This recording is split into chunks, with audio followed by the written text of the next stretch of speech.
पूरे 3.5 मिनट लगाए हैं आमना ने, मैं सिर्फ 1.5 मिनट में इनका जवाब दूंगा। देखें आमना, बात यह है, इसमें कोई शक नहीं है कि तहरीक इंसाफ का 9 अप्रैल 2022 के बाद से लेके आज तक ये मौक़िफ़ था कि आप की ये जितनी PDM 1 या 2 है ये डमी है, और ये पावर जहाँ से लेते हैं, जिस पावर हाउस से, पिंडी से, इस्टेब्लिशमेंट से, हम उनके साथ मुज़ाकरात करेंगे, क्योंकि आपकी कोई सियासी औकात नहीं है कि आपके साथ मुज़ाकरात किए जाएँ। ये हमारा 2-2.5 साल से मौक़िफ़ था, ये छुपा हुआ मौक़िफ़ नहीं है। अब अगर 2-2.5 साल बाद आपके बार-बार कहने पे कि मुज़ाकरात हमारे साथ करें, हमारे साथ करें, हमारे साथ करें, और राना सनाउल्लाह साहब ने ये बिल्कुल ये ओपनली टीवी पे बैठ के कहा है कि हम अपने माई-बाप की इजाज़त के बगैर तो मुज़ाकरात कर ही नहीं सकते और हम उनके अंडर काम कर रहे हैं। तो ये बात तो सारी कौम को नज़र आ गई कि आप मुज़ाकरात की इजाज़त कहाँ से लेते हैं या आप पावर कहाँ से लेते हैं। तो अब अगर तहरीक इंसाफ मुज़ाकरात करने पे, अब सुने ना, मैंने आपको नहीं ना रोका, मैंने आपको नहीं रोका, अब सुने, क्योंकि उस बात का जवाब नहीं दे रहे आप, मेरे सवाल का जवाब नहीं दे रहे। आपके साथ तो दे तो रहा हूँ ना, अब मुकम्मल बात होगी तो जवाब आपको मिलेगा ना। तो अब जब तहरीक इंसाफ आपके साथ मुज़ाकरात के लिए बैठी है, 2 मुज़ाकरात के राउंड हो चुके हैं, जो दूसरा राउंड है उसका एलामिया आप पढ़ें, उसमें लिखा हुआ है कि जो तहरीक इंसाफ की मुज़ाकराती कमेटी है, इसको इमरान खान साहब तक एक्सेस दी जाएगी। अब उसमें कौन सी चीज़ें हैं जो इमरान खान साहब से हमने इजाज़त लेनी है, उनसे पूछना है, उनसे मशवरा करना है, उनकी हतमी राय लेनी है। अब ये बात मैं या कमेटी बैठ के टीवी पे तो नहीं आमना शेख को बता सकते ना। तो जब एक बात रिटर्न में आ गई, सुन लेना, ये बात जब रिटर्न में आ गई, और सुन लेना। अलीमा खान ने ये बताया कि हमारे मुतालबात क्या हैं। अब उन मुतालबात को फर्दर आगे लेके जाने में कुछ क्वेश्चन हैं, कुछ इनकी तरफ से डिमांड्स हैं, कुछ इनकी तरफ से भी मुतालबात हैं, वो खान साहब से डिस्कस करने हैं, मशवरा करने हैं। तो जब ये इनके भी मुतालबात हैं, लिखी हुई है, इनके भी मुतालबात, उनको मिल के आए हैं, उन्होंने कहा कि जी हमें वो माहौल नहीं मिला जो मुशावरत के लिए माहौल ठीक होना चाहिए था। ये जेल में बैठे हुए साइकिल चला रहे हैं, नट्स खा रहे हैं, देसी घी खा रहे हैं, फिर कैसे माहौल बात नहीं हो सकती। आमना ऐसे बात नहीं हो सकती कि अपनी बारी में भी आप बात करें और मेरी बारी में भी आप बात करें, ऐसे नहीं हो सकता। ईसा नकवी साहब ये चाहते हैं, ये दुनिया की वाहिद गवर्नमेंट है जो अपोजिशन से ये मिन्नत कर रही है कि हमें 5 साल गवर्नमेंट करने दी जाए, और इनका वो हिसाब है कि 5 साल मांगेंगे तो इमरान खान साल 2 साल तो देगा हमें गवर्नमेंट करने के। तो ये डील करने के चक्कर में है कि इमरान खान हमें हमें ये समझ आ गई कि आप लोगों के मुज़ाकरात कहाँ जा रहे हैं। डायरेक्शन जो है वो पूरी देग तो नहीं खानी ना, एक चम्मच खा के एक चावल का दाना चख के हमें आप लोगों की देग का जायका पता चल गया मुज़ाकरात की। आमिर मुगल साहब, बैकडोर राब्ता है या नहीं है?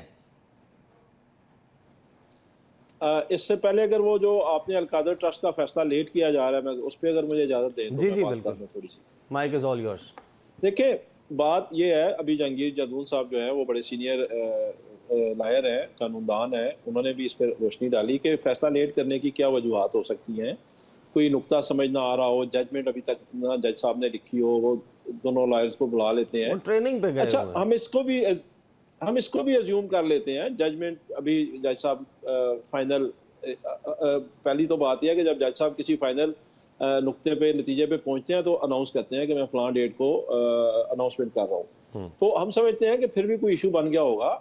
अभी उन्होंने छुट्टियों के बायस जो है वो 13 जनवरी तक को चला गया। लेकिन इसमें जो एम्बैरसिंग चीज़ है ना, जो हमारा बयानिया है कि ये सारे केसेस खान साहब को डराने के लिए, उनके एक डील पे लाने के लिए ये बनाए गए हैं, झूठे और बेबुनियाद केसेस हैं, उसका जदून साहब ने कहा कि एविडेंस नहीं है। तो मेरे ख्याल में जदून साहब, उसका बहुत बड़ा एविडेंस मौजूद है।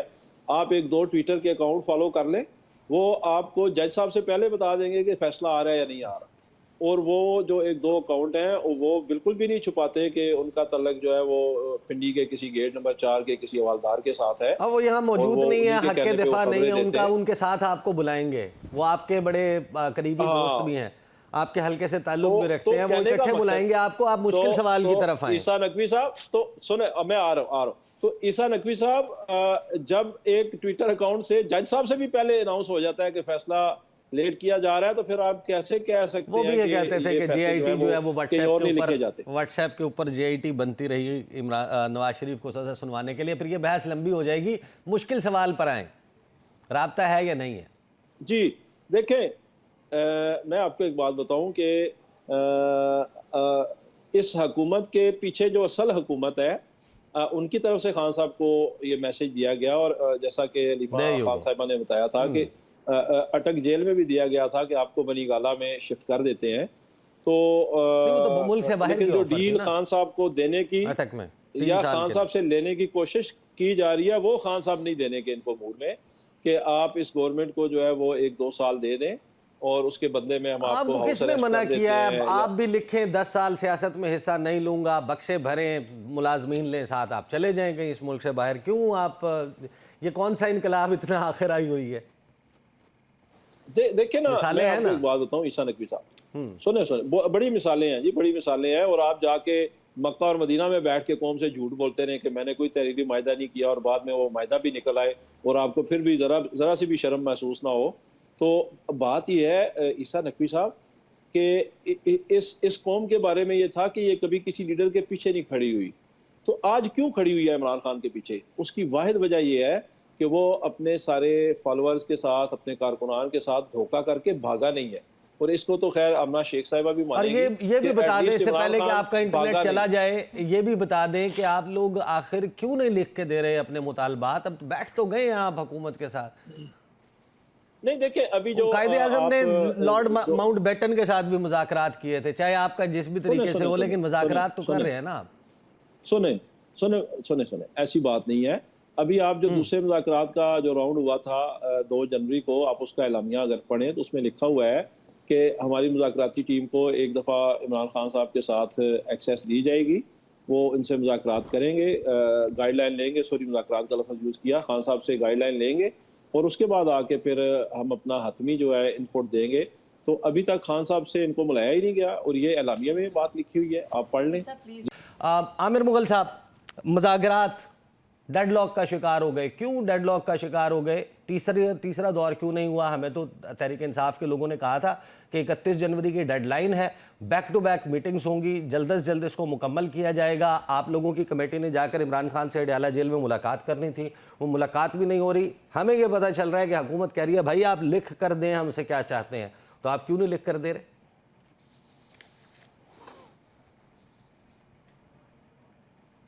आमिर मुगल साहब अपना माइक को अनम्यूट करें। हाँ, अब आ रही है आवाज़? जी आ रही है।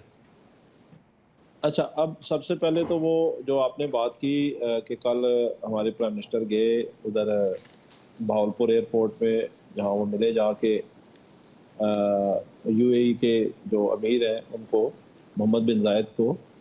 तो उसमें मुझे जो सबसे एक तो चीज़ आप जहन में रखें कि एक हमारे एक रुस्तु ने कहा था बेगर्स कांट बी चूज़र। तो इसलिए हमने तो भीख मांगनी है भाई, हम किसी के घर जाके मांगे या कोई हमारे घर भी आ जाए तो हमने तो भीख मांगनी है। गाड़ी चला के अगला ऊबर दे ना रेटिंग दे, लेनी हमसे पड़े। जान छुड़वाए, हमारे मुल्क का दौरा करे ना करे, हम उसकी मिन्नतें करें, हम उसके पास प्रपोजल लेके जाएं, तो बस हमने तो मौके की तलाश होती है कि वो अपने किसी ज़ाती काम से भी आया हो तो हमने जाके उससे एक दफ़ा भीख तो मांगनी है। उसमें जो एम्बैरसिंग बात है वो एक जो तस्वीर कल खुद जारी की गई नून लीग की तरफ से, उनके ऑफिशियल एक सोशल मीडिया के सेक्रेटरी हैं उन्होंने जारी की, जिसमें हमारी जो वज़ीर आला है पंजाब की, वो जिस तरीके से उन्होंने हाथ पकड़ा हुआ है। Let's not go there. Aamir साहब आई थिंक यहाँ पे I have to intervene. Maryam Nawaz साहिबा उनसे मिली, मुसाफा करना ये एक ज़ाहिर है कि एक डिप्लोमेटिक स्टैंडर्ड नॉर्म है, there is nothing wrong about it. और हमें जो गुफ्तगू में इस कम अज़ कम पहलू है, ये उनकी पर्सनल चॉइस है, अगर उन्होंने हाथ मिलाया, लोग हाथ मिलाते हैं, नहीं मिलाते। आई डोंट थिंक कि इसको नहीं हाथ मिलाने पे एतराज़ नहीं कर रहा, मैं हाथ मिलाने पे एतराज़ नहीं कर रहा। और नकवी साहब, ये हमारी क्या पूरे दुनिया में नॉर्म्स नहीं है कि आप इस तरीके से मुसाफिया करें। मैं इस चीज़ को भी भूल जाता हूँ कि वो कैसे वज़ीर आला बनी, मैं इस चीज़ को भी भूल जाता हूँ कि उनके पास मैंडेट है या नहीं है। लेकिन मेरे ख्याल में मैंने तो देखा है कि नून लीग के भी बहुत सारे अकाउंट्स ने इस पे तनकीद की है, तो वो अच्छा नहीं लगा, कोई अच्छा मैसेज नहीं गया। ये कोई चले पीपल आर द बेस्ट जज अबाउट इट। इन्हीं चीज़ों की बुनियाद के ऊपर वो लेटर दिखा देना दुनिया में कहीं भी किसी भी मुल्क की छोड़े, इन्होंने जो अपने बारे में एक स्टैंडर्ड सेट करने की कोशिश करते हैं कि हम बहुत बड़ा मजहबी घराना है, अच्छी बात है, इससे भी ज़्यादा मजहबी होना चाहिए। आमिर मुगल साहब, मेरा ख्याल है कि हम किसी मैं once again I'll discourage किसी भी कि हमें खातून इस को डिबेट आपने को ऐसे तरफ ले मिलते हुए जाने अगर की देखा जरूरत है, ऐसे मुसाफिया करते हुए देखा है, तो आपने लाजमी मुझे बताना है। मैं अब आते हैं once दूसरे सवाल की तरफ। again मैं अपने प्लेटफॉर्म से एक मरतबा फिर ये बात कहूँगा कि आमिर मुगल साहब इस डिस्कशन को ये for the sake of diplomatic standards जो दुनिया भर में मुरवजा जो सफारती ज़ाब्ते हैं, नॉर्म्स हैं, ये उसके बरखिलाफ थी जिसको मैंने पॉइंट आउट किया। इसका ताल्लुक किसी और ऑप्टिक्स के साथ नहीं है। ठीक है, अब आप मुझे ये बता दें, जी अब आप मुझे ये बता दें कि चलें फिर हम ये जो मुज़ाकरात वाला मामला ही हम आगे के लिए उठा रखते हैं। पहले मुझे आप ये बता दें, इन्होंने तो ये भी कहा कि खान साहब जो है उन्होंने भी ड्राइव किया था, आप लोगों ने तो डिप्लोमेटिक स्टैंडर्ड्स जो फॉलो नहीं किए, तो वो उसका क्या जवाब? देखें ईसा नकवी साहब, आपके मुल्क में अगर कोई आता है और आप उसकी गाड़ी को ड्राइव करते हैं, तो मेरे ख्याल में कोई ये ऐसी बात नहीं है। एक इसमें कोई इस किस्म का कोई मेरे ख्याल में कोई आप दूसरे एम्बैरसिंग नहीं है आपके मुल्क के लिए। लेकिन जो मोहतरमा ने किया, ये बतौर पाकिस्तानी मेरे ख्याल में मुझे भी इतनी शर्म आ रही है इस पे जितनी आमना शेख को आ रही होगी या जितने आपकी बातों पे जरूर आ रही है मुगल और किसी बात मुगल साहब I'll once again से कि हम इस डिस्कशन को ड्राइव करके उस मकाम पर ना लेकर जाएं